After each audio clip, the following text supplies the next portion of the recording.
Jonathan India to the Blue Jays? Maybe. Trade rumors, they have crept up, linking the Blue Jays and the Reds together for a potential Jonathan India trade. How do you feel about that? What would the trade look like?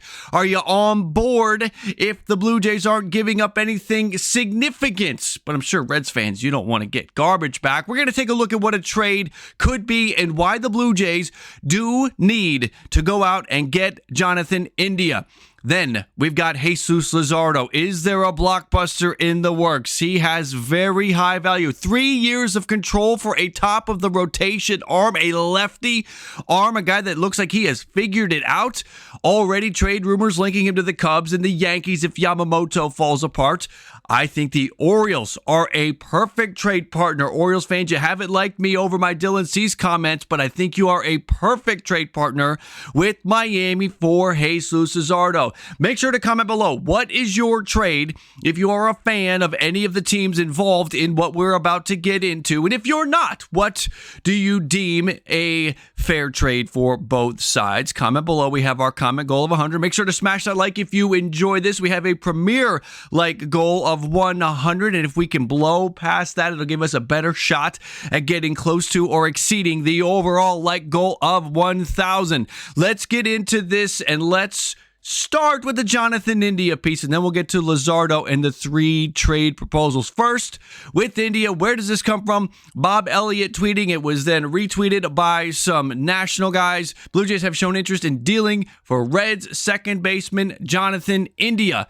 And again, I've seen some Blue Jay fans not too thrilled about this, but here's why I think you should be very interested in Jonathan India. First, 3 years of control.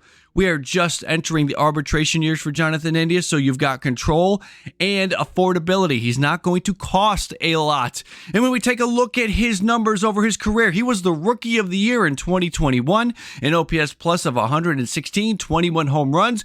Good things there. Was hurt in 2022, 2023. Also spent some time hurt, kind of an up and down season. Still delivered an OPS right at the league average despite some of those hurdles.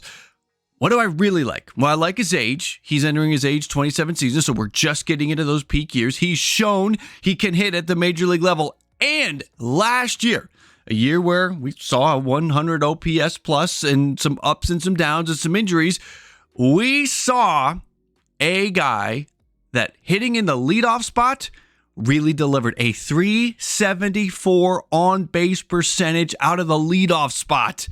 That's what I'm looking for. 62 games, 281 plate appearances, so it's not like it was that small of a sample size, 50 at-bats or something like that.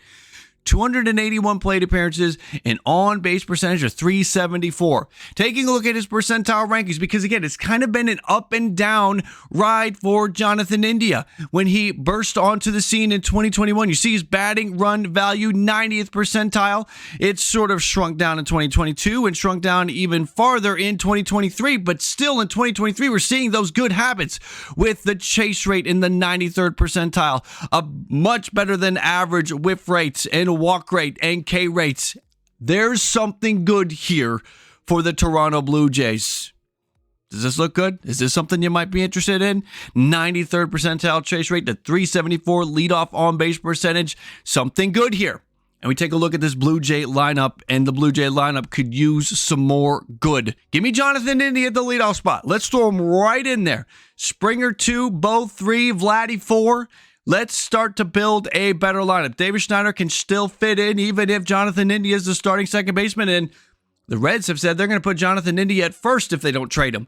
Well, maybe the Blue Jays can play him at first. So there may be some versatility as to how you can fit him into the lineup. Let's move on to the trade, the actual trade pieces. The Blue Jays get Jonathan India. That's it. No salary dumps, no extra prospects, straight up Jonathan India. Who's going to Cincinnati? This is what you want to see, Jays fans. How about this? Would you do this trade? There is no Tiedemann. There is no Barriera. There is no Barger. There is no Martinez. But you're sending 2 pitching prospects, Zuleta and Rojas, number 10 and number 17 in the organization.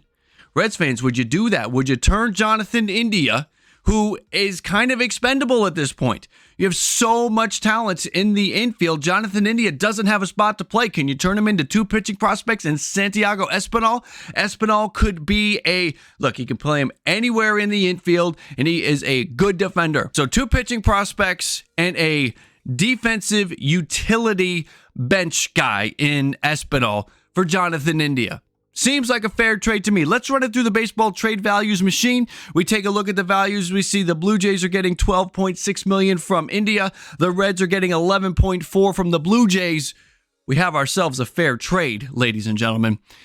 Would you do it? Comment below. Jays fans, you on board with that trade?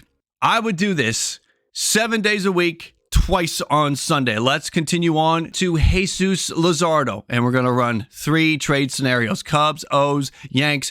We're going to start with the Cubs, but first, what you're getting: 3 years of control. He is a 4-year arbitration player, so you're going to get his age 26, 27, and 28 seasons. A guy that in 2023 was superb for the Miami Marlins. 3.58 ERA, 208 strikeouts over 178 innings. This is a top of the rotation arm. So where are we going to put him? Again, let's start with the Chicago Cubs. How would he fit in to this Cubs rotation? I think he is easily the number 2. Steele, Luzardo, Taillon, Wicks, Hendricks, Assad, maybe long relief, number 6 man in that rotation, fills in injuries, however you want to line them up. But Steele, Taillon, Luzardo, Hendricks, Wicks, there's your 5. Unless we have to include Wicks, and then Assad is in at the back of the rotation. Let's build the trade. Cubs receive Jesus Luzardo. The Marlins are going to get Jordan Wicks, Christopher Morel, and Miguel Amaya. Is that too much? That might be too much. Let's take a look at it. Let's run it through the baseball trade value machine before we talk too much about it again. We include Morel, and we know Morel's not officially out there. That has been pulled back by Bob Nightingale after it was initially reported. But again, to get this deal, I think we got to go there. But what's this trade look like? We have Wicks, Morel, Amaya, $55 million of value. Jesus Luzardo, $63. So it is considered a minor overpay. A minor overpay from the Marlins side of things. I have to identify that. That's why I have the asterisk there, because we're looking at this from the Cubs perspective when we're building the package, but when Baseball Trade Values is grading this, they're grading it from the Marlins perspective, which is confusing. It is as if the Marlins are trading Jesus Luzardo for 3 prospects and not vice versa. That's where the overpay is looked at. It's actually an underpay when we're looking at it from a Cubs perspective. Is this the trade, though? I have a feeling Cubs fans will say no, that they don't want to do this deal. So, to that, I have another one for you. What if we include Avisail Garcia in his financial situation, his contract? Jesus Luzardo and Avisail Garcia's contract to the Cubs and the Marlins. Now it's Wicks and Morel. We're taking Amaya out of the equation. Run that through the baseball trade values, and we have, this one's almost perfect. Morel and Wicks is 40. Luzardo and Garcia, after you take the $24 million off the table from Garcia, we're at 39. We have a fair trade if we are going Luzardo and Garcia for Morel and Wicks. Let's get to the Orioles. The Baltimore Orioles rotation, we all know, needs an upgrade via trade or free agency. I like grabbing Luzardo here. Again, I said it at the beginning. Orioles fans, you haven't liked me for my cease comments and how I say that the Orioles are not a good trade partner for the Chicago White Sox. I think they are a good trade partner for the Miami Marlins because Miami does want to compete next year. Let's look at it. Luzardo to the Orioles. We are not including Garcia. The Orioles are not in a position to take on Avisail Garcia's contract to bring the value down. So we're going to have to go straight at it, straight up to Luzardo. What's the deal? Cedric Mullins, DL Hall, and the number 13 prospect in the organization, Judd Fabian. Cedric Mullins has 2 years left. DL Hall has still viewed a high ceiling, but let's call it he has struggled to launch there in Baltimore. Maybe he can go to Miami and figure things out. And if you're trading for Luzardo, Orioles, DL Hall is coming out of the pen. Let's do this. Let's run it through the trade values and see how it looks. Mullins, Hall, and Fabian, $52.6 million value going to Miami, $63 million for Luzardo. It is considered, again, it's that same minor overpay thing where from an Orioles perspective, it's actually an underpay. Do you like this trade if you're an Orioles fan? I think bringing up Cedric Mullins in a trade really ruffles some feathers. So does DL Hall. But look, if you're going to make these upgrades, you have to push through some pain. And trading Mullins, trading Hall, trading Fabian is the way to get Luzardo. The only question is, would Miami do this trade if they have that Cubs offer on the table? Maybe they would. Maybe they would prefer getting Luzardo out of the National League. Let's take a look at the Yankees next. They are our next team up as we run through some trades. Looking at the rotation, Cole, question mark with Rodon, Schmidt, Cortez, Clayton Beeter. Okay, obviously. If they don't get Yamamoto, that's what we're looking at here. If they do land Yoshinobu Yamamoto, I don't think this is even a conversation, but let's say Yamamoto selects the Dodgers or the Giants or the Mets or the Red Sox or whoever else, and it's not the Yankees, then I think this is probably the way they go. I don't think it's going to be Dylan Cease, though that has crept up in the last couple of days. I think it would be more likely they go after Luzardo, and there have been some trade rumors. So let's take a look at what the package would be. Here we are again. We are back in a position where the Yankees are going to take on Avisail Garcia's contract to bring the value down to reduce the amount of prospect capital that they have to part with to acquire Luzardo. So what's the trade on the other end? What's going to Miami? Everson Pereira, Chase Hampton, and Trent Grisham. Just brought in Grisham. You're going to send Grisham for Garcia. That's how you're adjusting the money here, and you're able to hold on to Gleyber Torres, Peraza, Jones, Dominguez.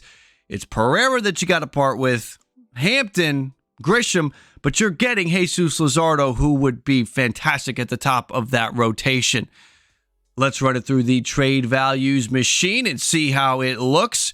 We have Pereira, Hampton, and Grisham, a $40.3 million value. Luzardo and Garcia, a $39.3. We have another fair trade, sending him to the Yankees. If you're the Orioles and you're hoping to get Luzardo, you're almost rooting for Yamamoto to go to the New York Yankees. Now, there have not been any rumors about Luzardo in the Orioles, but that may just be a matter of time because, again, I think the Orioles are the perfect trade partner, and Luzardo, we're sort of early on in this recent phase of him being available in the trade market. Again, comment below. What's your trade if you are involved? If you are one of the teams involved in any of the trades we just looked at and proposed, what's a trade for you? Are you on board with these trades? Comment below. Let me know what you think. Make sure, if you have not yet, to please hit that like. Those watching the premiere, help us surpass or get to the premiere goal. And those watching after the premiere, make sure to hit that like if you enjoyed your video. Again, we got a 100 comment goal, so make sure to leave those comments down below and help us get to that number and exceed that as well. All about goals here on the channel. I do appreciate you guys coming in. Make sure to subscribe if you have not. Stay close to the channel for more content as we get through this very busy time in Major League Baseball's offseason. That's it, everybody. I appreciate you coming in. Ballcap Nation, I salute you. As always, if it's low, let it go. And if it's high, let it fly.